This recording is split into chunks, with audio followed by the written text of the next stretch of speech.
बहुत शुक्रिया जी, आप तमाम अब की राय आ गई। हम बाकायदा आगाज़ करते हैं इसका।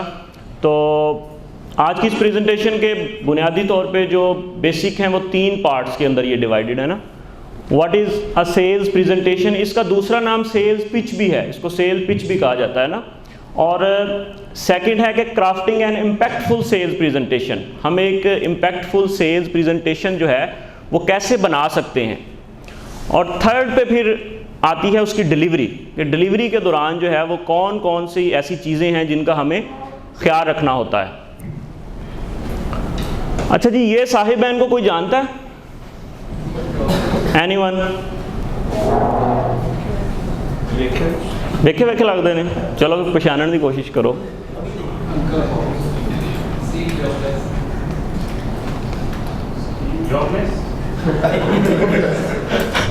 ओके जी, एनीवन? चले। अच्छा, ये जो साहिब हैं इनका नाम है जी ब्रायन ट्रेसी। ब्रायन ट्रेसी, और ये एक सेल्स ट्रेनर हैं, अमेरिकन हैं और एक सेल्स ट्रेनर हैं। और सेल्स की ट्रेनिंग में ये काफ़ी जो है वो अच्छा नाम रखते हैं। कोई 70 से ज़्यादा इनकी किताबें हैं सेल्स ट्रेनिंग के ऊपर। डॉक्टर साहब, आप ये बता सकते हैं कि इनके लेक्चर और इनकी बुक्स जो है Yes. तो पढ़ सकते हैं ना? इनके जो लेक्चर्स हैं, इनका अपना यूट्यूब चैनल है ब्रायन ट्रेसी के नाम से, ठीक है, आप वहाँ पे जाके सर्च कर सकते हैं। और इनकी मतलब बहुत लंबी वीडियोज़ नहीं, छोटी छोटी वीडियोज़ आपको मिल जाएंगी पब्लिक स्पीकिंग पे, सेल्स पे, और बहुत अच्छी टिप्स होती हैं उसके अंदर ना। 3-3, 4-4 मिनट के क्लिप्स आपको मिलेंगे। और फिर बहुत सारी इनकी किताबें हैं जो इंटरनेट पे फ्री ऑफ कास्ट PDF में आपको अवेलेबल हैं। उनमें से जो इनकी मशहूर ज़माना किताब है उसका नाम है psychology of selling by Brian Tracy, तो उसको भी आप देख सकते हैं। अच्छा, ये इधर इनकी पिक्चर लगाने का ना मकसद जो है वो मैं थोड़ा सा क्लियर कर दूं ना, कि इनका तारुफ करवाना क्यों ज़रूरी था। इनका तारुफ मैं इसलिए नहीं करवा रहा कि ये एक सेल्स ट्रेनर है ना, और भी दुनिया में बहुत सारे सेल्स ट्रेनर हैं।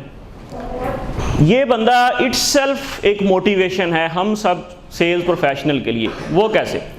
जब इन्होंने अपने प्रोफेशनल करियर का आगाज़ किया एज अ सेल्स पर्सन, तो जिस कंपनी को इन्होंने ज्वाइन किया वो कंपनी कोई सेलिंग में जो है वो बहुत ज़्यादा प्रोफेशनल नहीं थी, वो बिल्कुल उसमें नए थे, एक्सपीरियंस नहीं थे। तो इनको वो जो हम बात करते हैं ना कि ये आपकी गाड़ी है, ये विजिटिंग कार्ड्स हैं, ये लिटरेचर हैं और वो मार्केट है, ये सेम कहानी इनके साथ हुई। और इन्होंने अपनी किताब जो जिसका मैंने जिक्र किया साइकोलॉजी ऑफ सेलिंग, उसके स्टार्ट में लिखी हुई है ना अपनी स्टोरी। तो इनके साथ यही हुआ कि जी ये आपके विजिटिंग कार्ड हैं, ये कस्टमर मार्केट है, और इनको ये बताया गया कि जो सेलिंग है ये बेसिकली जो है काउंटिंग का एक प्रोसेस है ना। जैसे हम कहते हैं ना selling is a business of no, तो एक काउंटिंग है। काउंटिंग से मुराद है कि आप जितने ज़्यादा बंदों को मिलते जाएंगे तो आपके जो चांसेस हैं सेल करने के वो बढ़ते जाएंगे। अब ये फरमाते हैं कि मैंने इसी टेक्निक पे अमल किया और मैं सुबह से शाम तक ज़्यादा से ज़्यादा लोगों से मिलता, ज़्यादा से। अब लोगों से मिलना और स्मार्ट वर्क के थ्रू मिलना, कि जब आप मिल रहे हैं तो अपने आप को प्रेजेंट कैसे करना है, अपनी प्रोडक्ट को कैसे प्रेजेंट करना है, ये दोनों डिफरेंट चीज़ें हैं। एग्री करते हैं जी इस बात से? एक बंदा है वो दिन में 5 लोगों से मिल रहा है और उसको सारे टैक्टिक्स का पता है कि मैंने बात कैसे करनी है, मैंने प्रोडक्ट प्रेजेंट कैसे करनी है, मैंने नीड एनालिसिस कैसे करना है। और एक बंदा है वो दिन में 15 लोगों से मिल रहा है लेकिन उसे ऐसी किसी चीज़ का नहीं पता। तो सक्सेस के ज़्यादा चांसेस किस पर्सन के हैं? जो 5 लोगों को मिल रहा है।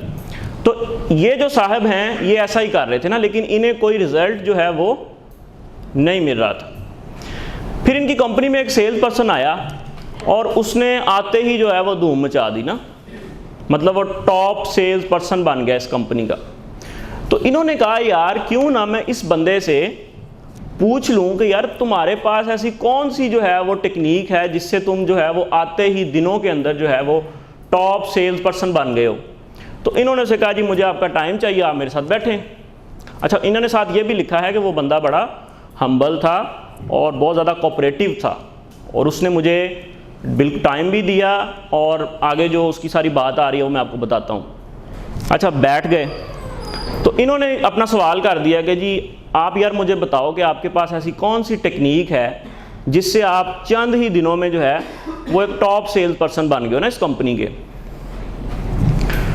उसने इसका जवाब देने की बजाय इनसे क्रॉस क्वेश्चन कर दिया ना, और उसने कहा कि आप मुझे ये बताएं, आप जब किसी प्रॉस्पेक्ट के पास जाते हैं, जो मुतवक्का ख़रीदार है आपका, जब आप उसके पास जाते हैं तो आप कैसे जो है वो अपनी सेल को प्रेजेंट करते हैं, या आपकी सेल्स प्रेजेंटेशन क्या है? जस्ट शो मी, लाइक मॉक प्रेजेंटेशन आप मुझे दें।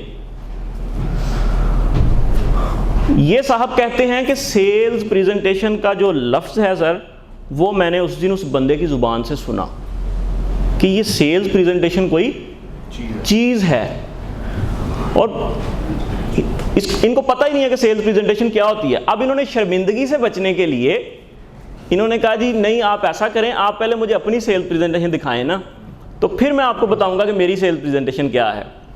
तो फिर इस बंदे ने मेंशन किया कि वो बंदा बहुत अच्छा था, उसने मुझे अपनी सेल्स प्रेजेंटेशन दिखाई कि मैं जब प्रॉस्पेक्ट के पास जाता हूँ तो मैं इस तरह से बात करता हूँ। इन्हें फिर पता चला अच्छा यार ये होती है सेल्स प्रेजेंटेशन। अच्छा, ये सारी कहानी आपको सुनाने का मकसद ये है कि लर्निंग के हवाले से ये स्टोरी बहुत बड़ी मोटिवेशन है कि एक वो बंदा जो अपने करियर का आगाज़ करता है और उसे सेल्स प्रेजेंटेशन के लफ्ज़ का भी नहीं पता, आज वो दुनिया में सेल्स का बेस्ट ट्रेनर है और उसकी 70 से ज़्यादा किताबें हैं। तो इससे हमें क्या सबक मिलता है जी? कोई भी चीज़ सीखी जा सकती है।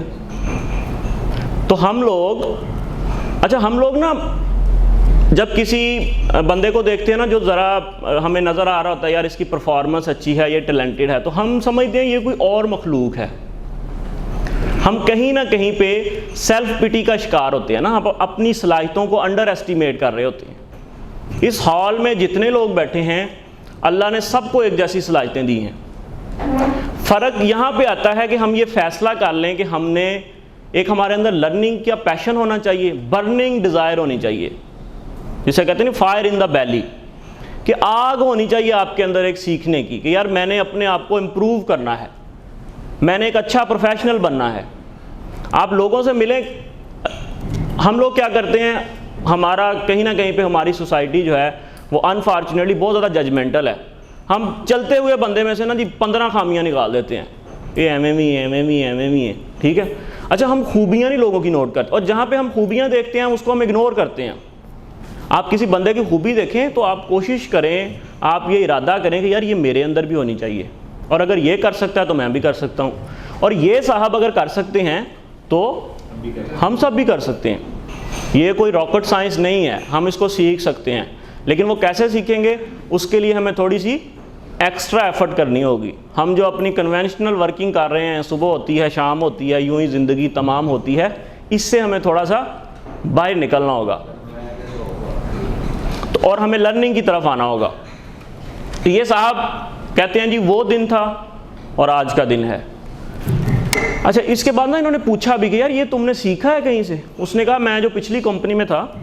उसामा, इस बंदे का नाम क्या है?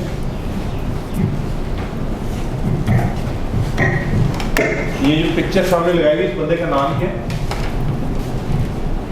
जी सर, अच्छी आई है। बताया ना? मैं देख रहा हूँ आप तकरीबन जो है ना, कभी इस पिलर को घूर रहे हो, पता नहीं क्या कर रहे हो, तो वजह नहीं है। आप नाश्ता किया? जी सर। और किसको इसका नाम आता है? दस्तर साहब ने भी नहीं सुना, इसरार आपने भी नाम सुना है, लोग सुना है, वो बात करता है तो लोग से फूल रखते हैं, कोई सुना है तो फिर ये बात है तो उससे बात करके देखते हैं।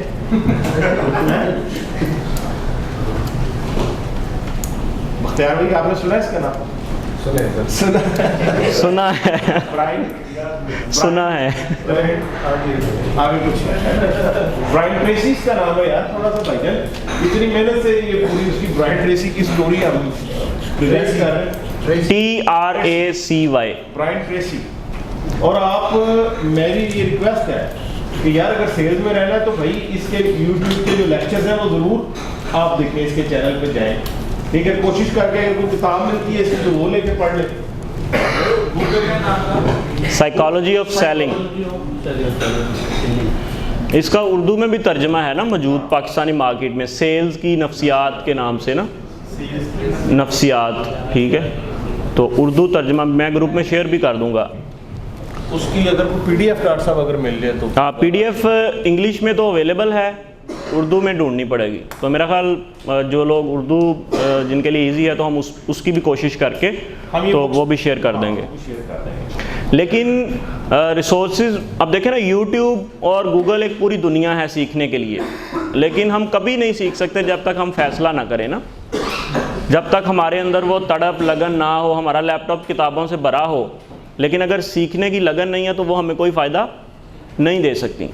तो हमें वो सीखने की तरफ भी आना है। आगे बढ़ते हैं हम। तो उस दिन से इन साहिब ने ये फ़ैसला किया कि मैं भी ये सारी सीखूंगा। इन्होंने कहा उसके बाद मैंने कोई सेल्स की ट्रेनिंग नहीं छोड़ी।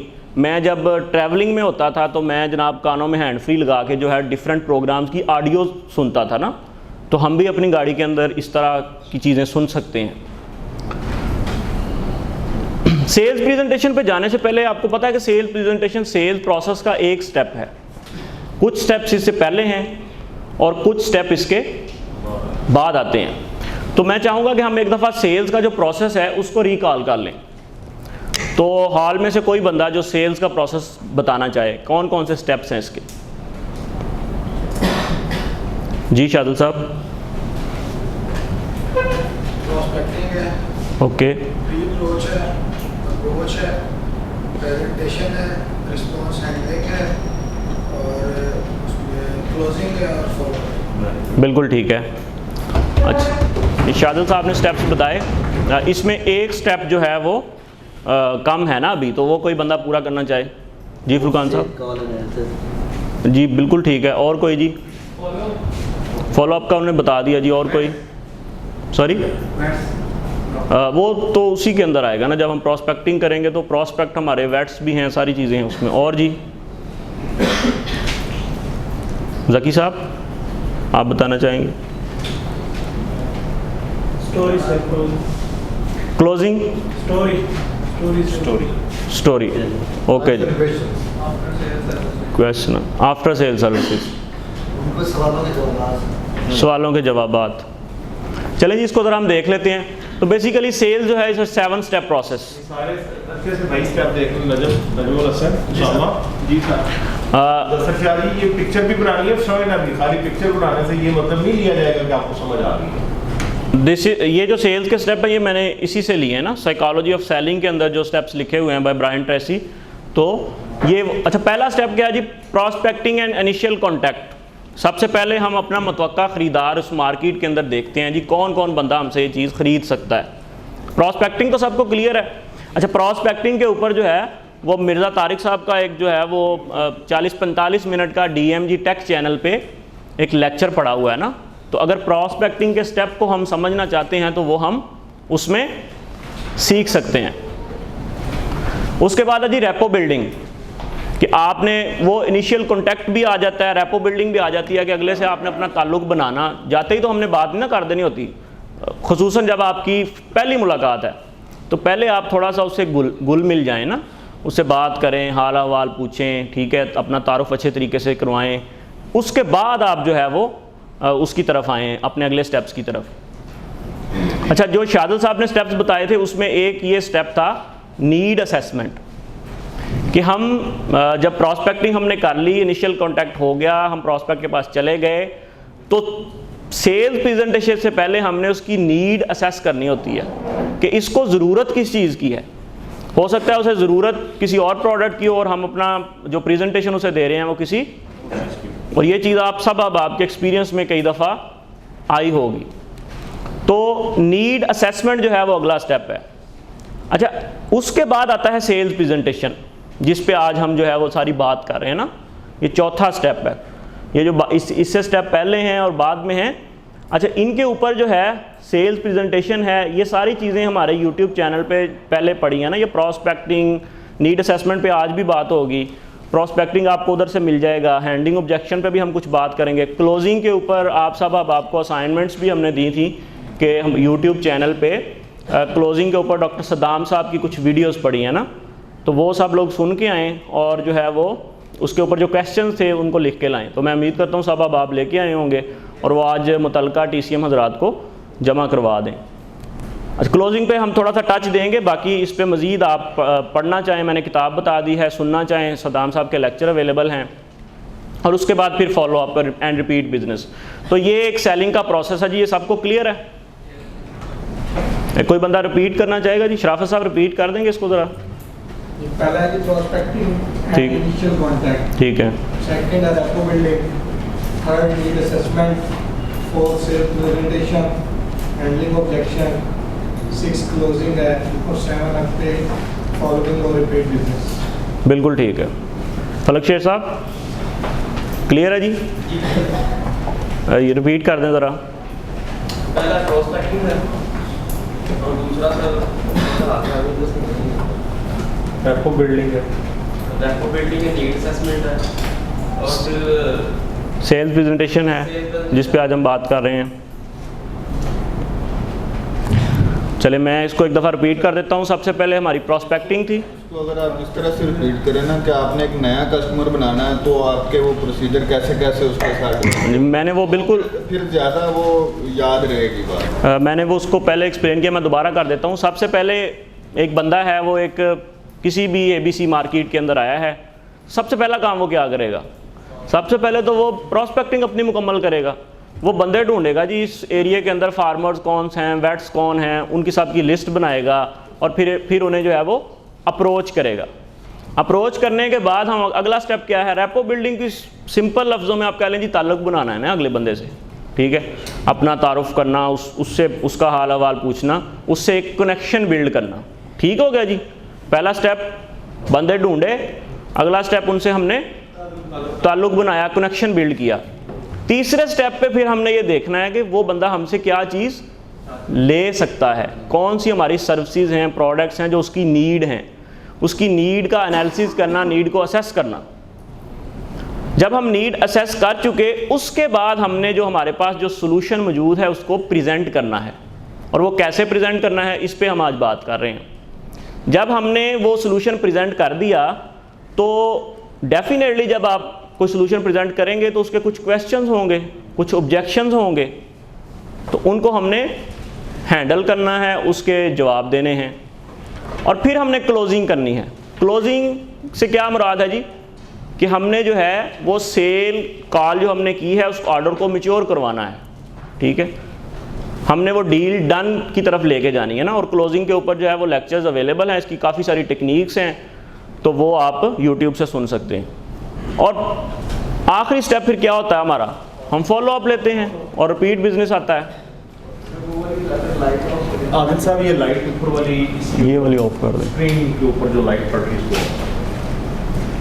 अच्छा, बोरिंग तो नहीं है जी? ये समझ आ रही है सब अब आपको? परली तरफ से ऊपर ले लो। आगे चलें जी। सॉरी, फोर्थ स्टेप पे आज हम बात कर रहे हैं, सेल्स प्रेजेंटेशन। अभी मतलब सेल्स प्रेजेंटेशन पे हम डिटेल में बात करेंगे। रिपल इफेक्ट, ये काम तो सबने किया होगा कहीं ना कहीं बचपन में। छप्पड़ जो कोई कंकर सलमान साहब कह रहे हैं कि छप्पड़ में वट्टे हमने फेंके होंगे ना सब ने। वो ऐसे करके फेंका जी, बड़ा मज़ा आ रहा है। वो कहता मेरियां लहरां ज़रा ज़्यादा दूर तक बन रही हैं ना, ठीक है? कितने स्टेप्स में वो बन रही हैं ना? अभी तक भी कर रहे हैं, ठीक है जी। इकरामुल्लाह साहब कह रहे हैं जी अभी तक भी कर रहे हैं।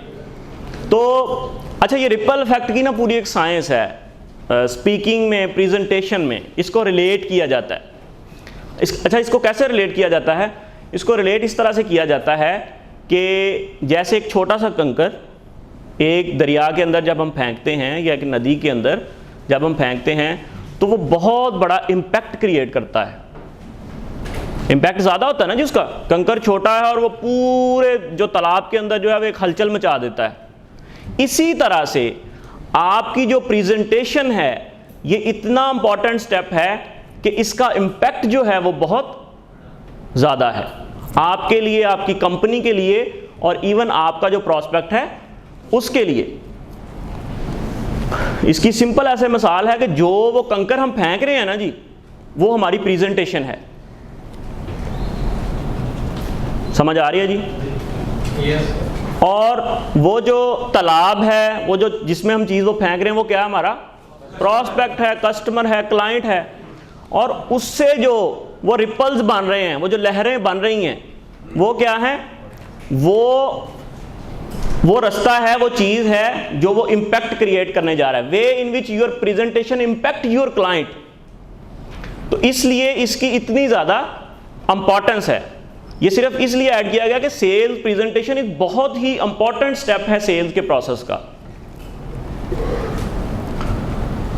वो बात जो शुरू में कुछ भाइयों ने की कि सेल्स प्रेजेंटेशन से पहले आप एक बंदे के पास गए, अभी जाके आपने क्या करना है जी? रेपो बिल्ड करनी है, नीड एनालिसिस करना है, उसके बाद सेल्स प्रेजेंटेशन आएगी। लेकिन आपकी जो पर्सनल प्रेजेंटेशन है वो किधर से स्टार्ट हो गई? जैसे ही आप रूम के अंदर दाखिल हुए तो आपकी पर्सनल प्रेजेंटेशन स्टार्ट होगी। फर्स्ट 30 सेकंड के अंदर वो बहुत सारे जो चीज़ें हैं वो आपके बारे में असेस कर लेगा, पहले 30 सेकंड के अंदर। तो इसलिए सेल्स पर्सन जो है ये एम्बेसडर होता है अपनी प्रोडक्ट का, अपनी कंपनी का, ये एम्बेसडर है। We never get a second chance to create a first impression. ये जुमला बहुत दफा आपने सुना होगा। और if a sales professional has not gain the attention of the prospect in the first 30 second, it will be difficult to gain it later. जो आपका पर्सनल इमेज है ना जी, आप एक डॉक्टर के पास जाओ, प्रमोशन के लिए जा रहे हैं और डॉक्टर डे है उस दिन, 10 बंदे उधर ऑलरेडी जो है वो प्रेजेंटेशन के लिए मौजूद हैं।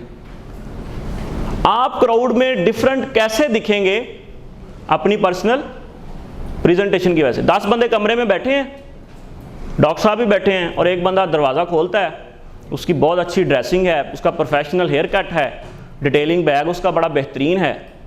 अच्छा, क्या होगा इससे?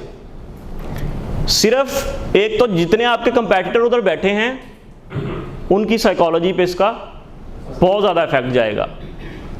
और डॉक्टर साहब जो हैं, आप फौरन उनकी टेंशन गेन कर लेंगे। लेकिन अगर आप भी वैसे ही जा रहे हैं जैसे बाकी 10 हैं, तो फिर आप भी वैसे ही हैं, पीछे जाके बैठ जाएंगे। ये थी पर्सनल प्रेजेंटेशन। इसके बाद जो सेल्स प्रेजेंटेशन है वो भी ऐसा ही है कि वो बाकी जो 10 हैं वो कैसे अपनी प्रोडक्ट को प्रेजेंट कर रहे हैं और आपने क्या डिफरेंट बात की। ये सुलेमान साहब ने शायद कल अपना एक एक्सपीरियंस भी शेयर किया था, डॉक्टर फरूक देव के हवाले से आप शायद एक्सपीरियंस शेयर कर रहे थे कि वो डॉक्टर साहब गए हैं और 5-7 लोग पहले बैठे हुए हैं रूम में और सर भी जाके बैठ गए हैं और वो मोबाइल पे कंटिन्यूसली एंगेज है ना, हाँ भी आप बताएं, आप बताएं, आप बताएं, आपके पास क्या है। तो सर से जब उन्होंने पूछा तो इन्होंने अपनी प्रोडक्ट को प्रेजेंट ऐसे किया कि उसने मोबाइल भी छोड़ा और वैसे करके बैठ गया ना, बात सुनने लग गया। इसका मतलब है कि हम जो बोल रहे हैं और हम जैसा दिख रहे हैं इसका असर आता है। ऑलवेज लुक यूनिक, यानी कि हम भी यूनिक, हाँ, काम भी यूनिक हो आप। लोग बॉदर नहीं करते इस चीज़ को ना कि यार अच्छे कपड़े पहन के कैसे हो, बस टी शर्ट पा के जीन्स पा के गड्डी च बह जाना है, ईजी फील करते हैं जी हम। भाई ये आपकी जॉब का एक हिस्सा है कि आपने प्रोफेशनल दिखना है, आप इसकी आदत बनाएं।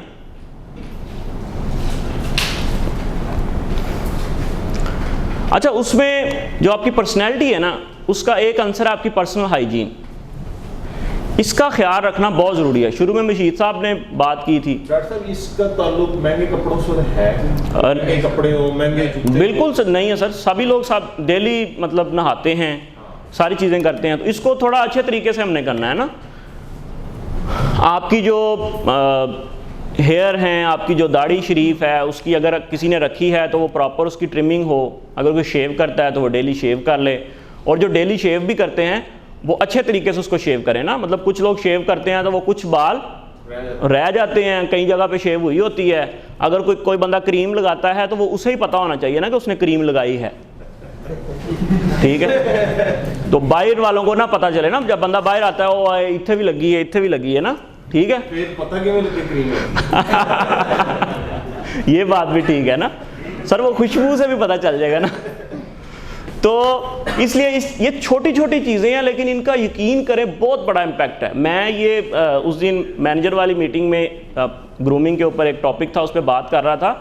तो ये सर मैं जो बालों वाली एग्जांपल दी थी, वो ब्रायन ट्रेसी ही की किताब में वो एग्जांपल लिखी हुई है ना, कि उनके पास एक लड़का आया, उसने कहा जी मुझे ना कोचिंग सेशन चाहिए आपका, आप सेल्स ट्रेनर हैं, तो मेरी सेल्स नहीं बढ़ रही, तो आप मुझे कोई, अच्छा उसने पूछा तुम मुझे बताओ, तो उसकी कंपनी के बारे में पूछा, प्रोडक्ट के बारे में पूछा, क्लाइंट्स के बारे में पूछा, ठीक है, उसकी पर्सनैलिटी देखी, उससे प्रेजेंटेशन उसकी पूछी, उसने देखा यार इसकी सारी चीज़ें ठीक है ना, तो उसने एंड पे उसे पता क्या राय दी, उसने कहा तुम ना अपने बाल छोटे करवा लो, तेरी सेल बच जाएगी। आप एक बंदा इतने बड़े ट्रेनर से मिलने आए और इतने ज़्यादा पैसे दे और वो अगे उन्होंने कह दे तू पुत्र अपने बाल छोटे करवा ला ना तो तेरी सेल बच जाएगी, तो क्या इम्पैक्ट आएगा ना उसके ऊपर। उसे गुस्सा आया, उसने कहा ये क्या बात है ना, तू बाल छोटे करवा ला तेरी सेल बच जाएगी। उसने कहा करवाने हैं करवा लें, बस मैंने आपको बता दिया कि आप करवा लें, सेल बढ़ जाएगी। अच्छा वो बाहर गया और वो ना एक तजब्जुब का शिकार कि यार ये क्या हुआ है ना मेरे साथ, फिल्म हो गई जैसे हम कहते हैं जनाब। मतलब मैं आपके साथ एक ना अपना एक्सपीरियंस शेयर करता हूँ। मतलब मैं मुकाम पे बैठा था तो ना महमूद साहब के पास ना, तो उन्होंने ना गाड़ी में से ना लड़के को उतर के देखा, तो उन्होंने थोड़ा जब पानी पाना ग्लास, तो मैं बैठ गया, तो उसके पास आके ना उसे दिन से उतर तो फ्री हुआ, तो वो लड़का आया, उसको बिठा दिया सामने में, बात करके वो चला गया। तो कहते यार तू आना रहा, चलो शिक्षण की स्मेल बहुत आती है, कहना मेरे कोल आके पहले कहना मेरे दिल बहुत लगी। जैसे वो आ रहे हैं ना स्मेल फ्रॉम माउथ, हाइजीन और स्मेल फ्रॉम माउथ, जो स्मोकर अगर आते हैं वो जब जाए तो भाई अपने उसका उपाय करके जाए। तो हाँ जी बिल्कुल। अच्छा उस बंदे ने ना कहा चलें यार मैंने इतने पैसे दिए हैं तो थोड़े से बाल छोटे करवा के देख लेते हैं ना, तो उसने थोड़े से छोटे करवा लिए, तो उसे उसका ना इम्पैक्ट नज़र आया, तो फिर उसने प्रॉपर हेयर कट करवा लिया जैसे प्रोफेशनल का हेयर कट होता है, तो उसकी सेल्स बहुत ज़्यादा बढ़ गई। अच्छा ये क्यों हुआ ऐसे? वो इसलिए हुआ कि जब उसने उससे सारी चीज़ें पूछी ना, उसका एनालिसिस देखा कि यार तुम किन लोगों से मिलते हो, तो उसका जो मुतवक्का ख़रीदार था ना वो एग्जेक्टिव लेवल के लोग थे ना, हाईली प्रोफेशनल लोग, वो CEO से जाके मिलता था, और बालों ने जड़े वो कॉन्सर्ट वाले रखे हुए सन, तो वो लोग जो हैं वो इरिटेट होते थे ना उससे। तो उसकी ये देखें ये चीज़ें मैटर करती हैं। और इसकी एक दो एग्जांपल उस दिन जो हैं वो इधर लाइव शेयर भी, हाकिम नवाज साहब ने एक एग्जांपल शेयर की थी हमारे साथ। उसके बाद नेल ट्रिमिंग है, वेरी इरिटेटिंग, आपके नाखून बड़े हैं और फिर वो गंदे भी हैं, उनके अंदर। अगर हम कहें कि हम अभी नाखून चेक करते हैं तो कौन कौन बंदा रेडी है अपने नाखून चेक करवाने का? दैट्स वेरी गुड यार। तो ये चीज़ सर इसलिए रेडी है क्योंकि आपने कौन सा कर लेंगे। मैं कर भी लेने और उस पर मैंने इनाम भी दे देना। तो ये चीज़ जो है ये बड़ी इंपॉर्टेंट है। चलें नाखून अगर आपके बड़े हैं, आप कहीं किसी वजह से नहीं उनको काट सके, तो वो साफ़ होने चाहिए। पहली तो बात है बड़े होने नहीं चाहिए, और दूसरी बात है हर जुमे को जो है वो आप सुन्नत तरीके के मुताबिक नाखून काटें, आपको सवाब भी मिलेगा और आप साफ़ सुथरे भी रहेंगे, ठीक है। तो इसलिए इसका बहुत ख्याल रखना चाहिए। फिर ओवरऑल आपकी बॉडी क्लीननेस है, ठीक है, कि कोई आप जो कपड़े पहन रहे हैं वो साफ़ सुथरे हैं, आपकी बॉडी से कोई जैसे बॉडी अडोर लिखा हुआ है स्मेल नहीं आ रही। तो वो उस दिन कासिम अली शाह साहब का एक मैं लेक्चर सुन रहा था, वो भी इन्हीं चीज़ों पे था ना, पर्सनल हाइजीन पे। तो वो ये कह रहे थे कि कुछ लोगों को अभी तक ये पता ही नहीं है कि परफ्यूम ईजाद हो चुकी है, ठीक है। तो इसलिए जो आपके जिस्म से स्मेल आना है ना, ये भी दूसरे बंदे के लिए हाईली इरिटेटिंग होता है। नॉर्मली हमारी सोसाइटी में ना थोड़ा हम लोग लिहाज करते हैं ना, हम किसी को कहते नहीं है यार तेरे जिस्म से स्मेल आ रही है, तेरे मुंह से स्मेल आ रही है, लेकिन हम क्या करते हैं, हम उससे भी ख़तरनाक चीज़ करते हैं, हम अवॉइड करना शुरू कर देते हैं।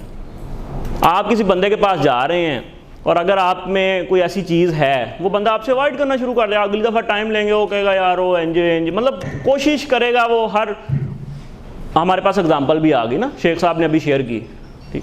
तो ऐसे होता है। अच्छा फिर हेयर स्टाइल है, इस पर बात हो चुकी पहले। इसी तरह से टीथ हाइजीन है, हम ब्रश करें कम से कम दिन में 2 बार ज़रूर करें, सुबह शाम। और स्मेल अगर किसी के मुंह से आती है तो वो माउथ फ्रेशनर का यूज़ करें। अच्छा स्मेल का आना जो है ये किसी भी वजह से हो सकता है ना, मतलब मेडिकली कुछ लोगों को स्टमक प्रॉब्लम है तो ये स्मेल आ सकती है, लेकिन हमें इसको मैनेज करना चाहिए। अगर आप सिगरेट पीते हैं तो ठीक है, आपसे पहली तो बात है कोशिश करनी चाहिए कि हम उसको छोड़ दें। अगर आप नहीं छोड़ सकते तो फिर आप उसकी वजह से जो